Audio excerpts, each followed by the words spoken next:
D returns എന്ന് പറഞ്ഞ cinema കണ്ടു ഇന്നലെ. സന്താനത്തിൻ്റെ ഒരു ദില്ലിക്ക് ദുഡ് എന്ന ഒരു ഹൊറർ ഫ്രാഞ്ചൈസിലെ 3ാമത്തെ മൂവിയാണ്. സോ കഴിഞ്ഞ സിനിമകളൊക്കെ കാണുന്ന നിർബന്ധമൊന്നുമില്ല, ഒരു സ്റ്റാൻഡേർഡ് ഓൺ സ്വഭാവത്തിലുള്ള ഒരു ഹൊറർ കോമഡി മൂവിയാണ്. And surprisingly it was A fun ride. കാരണം സന്താനത്തിൻ്റെ മുൻ സിനിമകളൊക്കെ തന്നെ അട്ടർ ഫ്ലോപ്പുകളായിരുന്നു. അതിനൊക്കെ വെച്ച് കമ്പയർ ചെയ്യുമ്പോൾ ഈ സിനിമ ഇറ്റ്സ് വേ ബെറ്റർ. ഒരു സന്താനത്തിൻ്റെ കോമഡി മാത്രമല്ല, അദ്ദേഹത്തിൻ്റെ ലിമിറ്റഡ് റോളുകൾ മാത്രമേ ഉള്ളൂ. ഒരു നോർമൽ ഹീറോ മോഡിലാണ് അദ്ദേഹം ഉള്ളത്. പക്ഷെ അദ്ദേഹത്തെ ചുറ്റിപ്പറ്റി ഒരുപാട് പേരുണ്ട്. ഇപ്പോഴത്തെ അറ്റ് പ്രസൻറ്റ് തമിഴിലുള്ള ഒട്ടുമിക്ക എല്ലാ കൊമേഡിയൻസും ഉള്ളൊരു മൂവിയാണ്.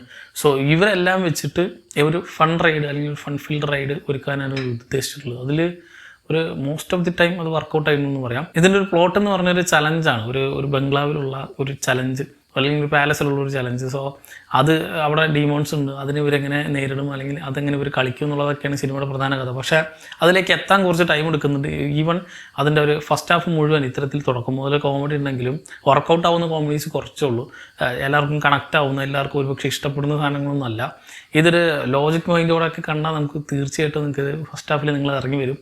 എനിക്കൊരു ഫസ്റ്റ് ഹാഫ് വരെ ഈ സിനിമ അല്ലെങ്കിൽ ആ ഒരു ഇൻ്റർവെൽ സമയത്തൊക്കെ ഇങ്ങനെ കുറേ ആലോചിച്ചു പോണോ എന്ന് പറഞ്ഞിട്ട് ഇങ്ങനെ ഇറങ്ങി പോകണമെന്ന് വിചാരിച്ചൊരു സിനിമയാണ്. കാരണം അത്തരത്തിലാണ്, വലിയ കോമഡീസ് ഒന്നും ഇല്ലാതെ ഒക്കെ എന്നാൽ കുറേ ക്യാരക്ടേഴ്സ് ഉണ്ട്, അവരുടെ കുറേ കാര്യങ്ങളുണ്ട്. ഒരു സാധാരണ സിനിമ പോകുന്നൊരു സിനിമ അതിൻ്റെ ഒരു സെക്കൻഡ് ഹാഫിലേക്ക് എത്തുമ്പോൾ ഈ ക്യാരക്ടേഴ്സിനൊക്കെ ഫസ്റ്റ് ഹാഫിൽ എസ്റ്റാബ്ലിഷ് ചെയ്ത് വെച്ച് ഈ ക്യാരക്ടേഴ്സിനൊക്കെ എടുത്തിട്ട് ഒരുമിച്ചൊരു സ്ഥലത്ത് കൊണ്ടിടുന്നുണ്ട്. സോ അവിടെ ഈ ക്യാരക്ടേഴ്സ് നമുക്ക് ഓൾറെഡി ഫസ്റ്റ് ഹാഫിൽ കണ്ടു ഇവരെന്തൊക്കെയാണ് എങ്ങനെയൊക്കെയാണ് വന്നുള്ളത്. സോ അവർ ചെയ്യുന്ന കുറേ കാര്യങ്ങൾ അതെങ്ങനെ പോലും നമ്മളിൽ ചിരി ഉണർത്തും.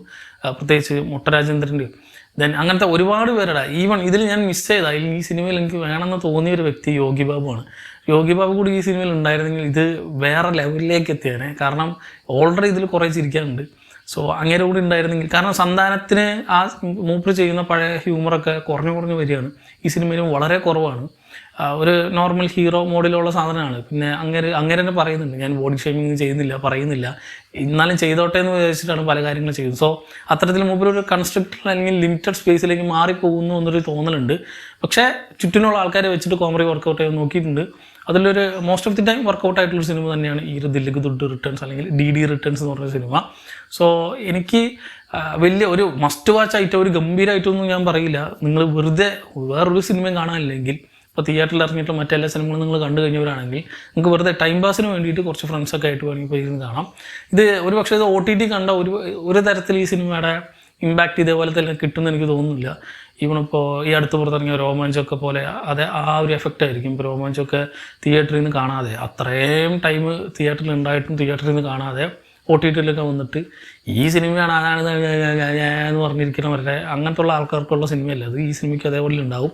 ഇത് തിയേറ്ററിൽ റണ്ണുണ്ട് ഇപ്പോൾ, പക്ഷേ ലിമിറ്റഡ് ഷോസൊക്കെ ഉണ്ടാവുള്ളൂ, അല്ലെങ്കിൽ ആളെ ഇല്ല, അതുകൊണ്ട് ക്യാൻസൽ ചെയ്യും ഷോസൊക്കെ. സോ വേണമെങ്കിൽ തിയേറ്ററിൽ നിന്ന് കണ്ടു നോക്കുക. ഇത് OTTയിൽ വന്നിട്ട് കാണുമ്പോൾ വലിയ ഒരു ഇമ്പാക്റ്റും ഉണ്ടാവില്ല. കാരണം ക്രൗഡിനോടൊപ്പം ഇരുന്ന് ചിരിച്ച് കാണുമ്പോഴാണ് ആ ഒരു ഇഫക്റ്റ് കിട്ടുക. സോ ചില കോമഡീസ് നമുക്ക് വർക്കൗട്ട് ആവില്ല, ചില കോമഡീസ് കൂടി ഇരിക്കുന്നവർക്ക് വർക്കൗട്ട് ആവും, അവർ ചിരിക്കുന്നത് കേൾക്കാം. ചിലത് നമുക്ക് മാത്രം വർക്കൗട്ട് ആവും. ചില സാധനങ്ങൾ നമ്മൾ ഇരുന്നിട്ട് ഇങ്ങനെ പിന്നെ നമ്മളിങ്ങനെ ആലോചിച്ചിരിക്കും. അത്തരത്തിലുള്ള കുറച്ച് സാധനങ്ങളൊക്കെ ഉണ്ട്. പക്ഷേ അത് ഞാനീ പറഞ്ഞ പോലെ ഒരു ഓവറോൾ ഫുള്ളായിട്ട് ഫൺ ഫീൽഡ് റൈഡൊന്നുമല്ല. കുറേ അതിൻ്റേതായ കുറേ നെഗറ്റീവ്സ് ഉണ്ട്, കുറേ പോരായ്മകളുണ്ട്. വളരെ ലിമിറ്റഡ് ബഡ്ജറ്റ് മാത്രം സിനിമയ്ക്ക് ഉള്ളതെന്ന് തോന്നുന്നു. അതുകൊണ്ട് തന്നെ ആ ബഡ്ജറ്റിൻ്റെ പ്രശ്നം സിനിമയിൽ ഫുള്ളായിട്ട് നമുക്ക് കാണാം. VFX ഒക്കെ കൂറ സാധനങ്ങൾ, പക്ഷേ അതൊന്നും നോക്കേണ്ട ആവശ്യമില്ല. ഒരു കോമിക്കൽ വേയിലാണ് ഇതൊക്കെ തന്നെ പ്രസൻറ്റ് ചെയ്തിട്ടുള്ളത്. സോ ആ രീതിയിൽ അപ്രോച്ച് ചെയ്യുകയാണെങ്കിൽ ചില സീക്വൻസ് നമ്മളിങ്ങനെ ഒന്നുമില്ലാതെ ഇരിക്കുന്ന നേരത്തെ വരുന്ന ചില സീക്വൻസുകളൊക്കെ നമ്മൾ ചിരിച്ച് ഈ മൊട്ടരാജേന്ദ്രൻ്റെ ഒരു 2 ഡോറിൻ്റെ മേലെ മൂപ്പര് കയറിയിരിക്കുന്ന ഒരു സീനുണ്ട്.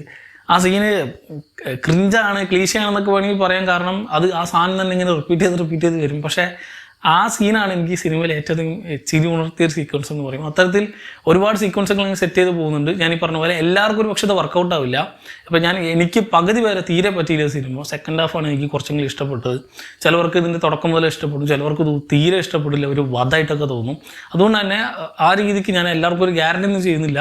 നിങ്ങൾ ഈ ഒരു ഹൊറർ ജോണർ അല്ലെങ്കിൽ ഹൊറർ കോമഡി ജോണർ ഇഷ്ടമാണെങ്കിൽ മാത്രം ജസ്റ്റ് ഒന്ന് ട്രൈ ഔട്ട് ചെയ്ത് നോക്കുക.